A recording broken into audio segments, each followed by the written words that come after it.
भगवान संबंधी कामना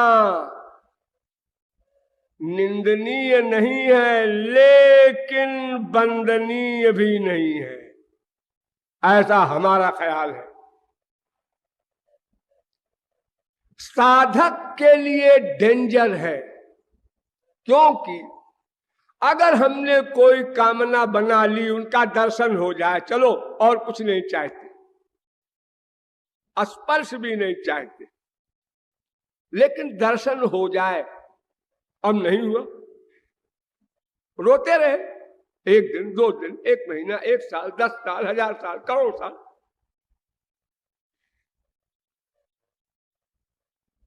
हमारे रोने से भगवान आ जाएंगे, ये अगर अहंकार है तो रोने से नहीं आएंगे। भगवान तो अपनी इच्छा से आते हैं, हमारी किसी साधना के चाबुक से नहीं आ सकते हो। अरे रोने का मतलब क्या है? रोने का मतलब यह है मांगना। मांगना मांगना 2 प्रकार से होता है ना। आप लोग टिकट मांगते हैं रेलवे का, रुपया हाथ लेकर डालते हैं, टिकट बंबई का, वो रुपया दिया, उसने टिकट दिया। एक तो ये मांगना है, इसमें किसी का कोई एहसान नहीं, क्योंकि तुमने रुपया दिया, उसने टिकट दिया। और एक मांगना होता है, बाबूजी भूख लगी है, 4 पैसा दे दो। एक मांगना ये होता है, इसमें तो हमने उसके लिए कुछ किया हुआ नहीं, केवल मांगा, और अगर उसने दे दिया तो भाई क्या बात, थैंक यू। तो भगवान से हम मांग रहे हैं स्पिरिचुअल सामान, स्पिरिचुअल प्रेम, स्पिरिचुअल हैप्पीनेस दे रहे हैं। कुछ आंसू दे रहे हैं, आंसू दे रहे हैं, आंसू कोई देने की वस्तु है? अरे तो बोलो मांग रहे हैं, मांग रहे हैं, और वो भी अभी मांगने में मिलावट है, मिलावट। अभी क्लीन स्लेट हाथ धो करके विशुद्ध हृदय से नहीं मांग रहे हैं, अभी कुछ गड़बड़ है। तो हमारे मांगने से उन्होंने दिया, इसलिए ये अहंकार नहीं होना चाहिए। हमने भी तो साधना की है। क्या साधना की है? अरे कीर्तन किया है, आंसू बहाए हैं। अरे तो कीर्तन और आंसू का मतलब क्या होता है? मांगना। तुमने दिया क्या? अरे देते क्या? पहले अभी तो मिले ही नहीं वो, और अगर मिल भी जाए तो हम देंगे क्या? हमारे पास जो कुछ है वो तो उनके काम का है नहीं कुछ। शरीर, मन, बुद्धि, संसार का सामान, और फिर ये तो उन्हीं का है। अगर हम ये भी सोच लें कि हमने दे दिया तो हमसे पूछा जाएगा ये किसका था? ये सारा विश्व उनका है। उस विश्व में भी, भारत में भी एक छोटा सा शहर लखनऊ में भी, एक मोहल्ले में भी 2-3 मकान हमारे थे, उसको हमने दान कर दिया। बड़ा कमाल किया आपने। अरे तो उसी का सामान है, इसमें अहंकार क्यों आया? तो अगर अहंकार युक्त हो करके हमने याचना भी की तो स्वीकार नहीं होगी, लेकिन अगर ठीक ठीक याचना करेगा तो उसको वो वस्तु मिलेगी। लेकिन एक बड़ी गड़बड़ बात ये होगी कि वस्तु मिलने के बाद तुरंत कामना बढ़ती है आगे, वो चाहे संसारी कामना हो चाहे पारमार्थिक हो, तुरंत उसके आगे वाली कामना पैदा हो जाती है, अपने आप हो जाती है।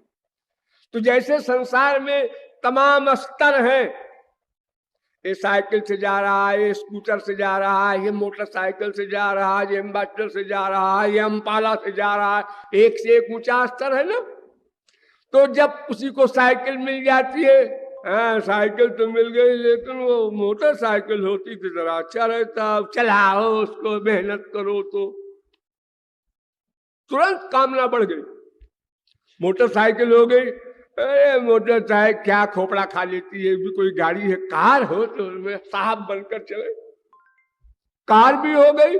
कार है, फटीचर कार है, कोई कार है, वो लंबी वाली गाड़ी हो, 10 लाख वाली।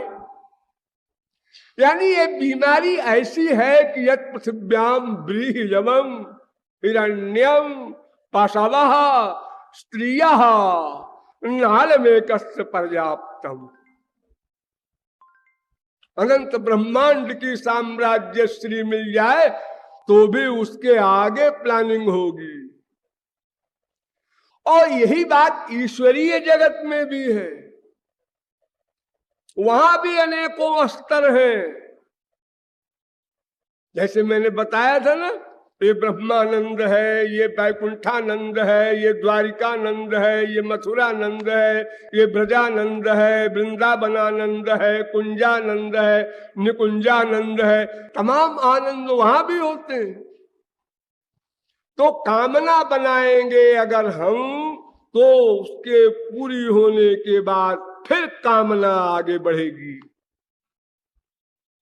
और साधनावस्था में कामना पूरी हो जाए ये कंपलसरी नहीं।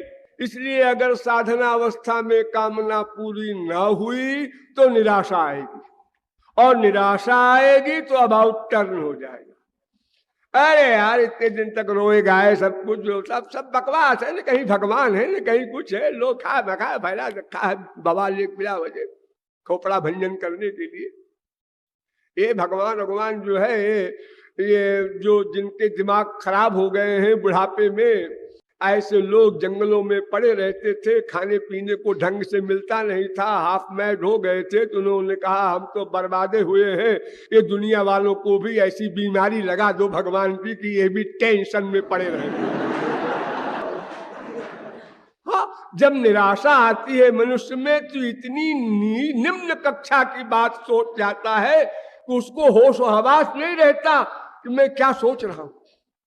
भगवान के लिए भी, गुरु के लिए भी पाताल में पहुंच जाता है। इसलिए कामना रख कर भक्ति तो करनी ही नहीं है। साधक को तो बहुत ही डेंजर है, अगर सिद्ध हो जाए कोई तो पृथक बात है, उसका पतन होने का सवाल ही नहीं रहेगा कोई। लेकिन हमको तो अभी से सोचना है। तो नारद जी कहते हैं यत् प्राप्त न किंचित वांछत, वो कुछ नहीं चाहता। अरे आनंद तो चाहता होगा, आनंद सबसे कठिन परीक्षा यही है, सबसे कठिन। जहां बड़े बड़े जीवन मुक्त अमलात्मा परमहंस भी फेल हो जाते हैं, वे भी सकाम हो गए, भगवान से ब्रह्मानंद मांगते हैं, मोक्ष मांगते हैं। ये मोक्ष मांगना क्या है? कामना। आनंद मांगना कामना। अरे हम संसार की जो वस्तु चाहते हैं वो भी तो आनंद के लिए चाहते हैं। अगर आनंद मांगना सही है तो हम संसार के जो संसारी आनंद चाहते हैं वो भी सही होना चाहिए। तो मोक्ष की कामना भी सकामता है।